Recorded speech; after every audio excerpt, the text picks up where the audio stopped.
നമുക്കെല്ലാം പ്രിയപ്പെട്ടതാണ് ഇന്ത്യയുടെ കൊടി, ഇന്ത്യയിലെ മനോഹരമായ ത്രിവർണ്ണ പതാക.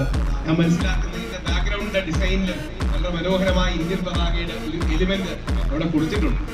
ഈ ഇന്ത്യൻ പതാകയുടെ അർത്ഥം എന്താണ് എന്ന് ഞാൻ പലപ്പോഴും ചോദിക്കാറുണ്ട്. നമ്മളെല്ലാം സ്കൂളിൽ പഠിക്കും, പ്രത്യേകിച്ച് സ്കൂളിൽ പഠിക്കുന്ന കുട്ടികളും നമ്മളും ഒക്കെ പഠിക്കുന്നത് ഈ കുങ്കുമം അല്ലെങ്കിൽ കാവ്യനിറം സൂചിപ്പിക്കുന്നത് ത്യാഗവും ധീരസന്നദ്ധതയുമാണ്. വെള്ള എന്ന് പറഞ്ഞാൽ സമാധാനം എന്നാണ്, പച്ച എന്ന് പറഞ്ഞാൽ ഫലഭൂഷ്ഠത എന്നാണ്. ഇങ്ങനെ പഠിക്കുന്നതിൽ യാതൊരു തെറ്റുമില്ല. പക്ഷേ ഈ ഫ്ലാഗ് ഡിസൈൻ ചെയ്ത നമ്മുടെ രാഷ്ട്രപിതാവായ മഹാത്മാഗാന്ധിയും പിങ്കാളി വെങ്കയ്യയും, അതായത് നമ്മുടെ രാജ്യത്തിന് ഒരു കൊടി വേണമെന്ന് ഒരുപാട് കാലം മഹാത്മാഗാന്ധിയുടെ പുറകെ നടന്ന് പറഞ്ഞ ആളാണ് നമ്മുടെ കൊടി വിഭാവനം ചെയ്ത പിങ്കാളി വെങ്കയ്യ. ഒരു ആന്ധ്രാപ്രദേശുകാരനാണ്, അന്നത്തെ മസൂലി പട്ടണത്തിൽ നിന്ന് വരുന്ന വ്യക്തിയാണ്. മഹാത്മാഗാന്ധിയോട് മഹാത്മാവെ നമ്മുടെ രാജ്യത്തിന് ഒരു പതാക വേണമെന്ന് പറയുമ്പോൾ മഹാത്മാഗാന്ധി ഇദ്ദേഹത്തിന് നിറങ്ങൾ സജസ്റ്റ് ചെയ്യും. ഇന്ന നിറങ്ങൾ വേണം.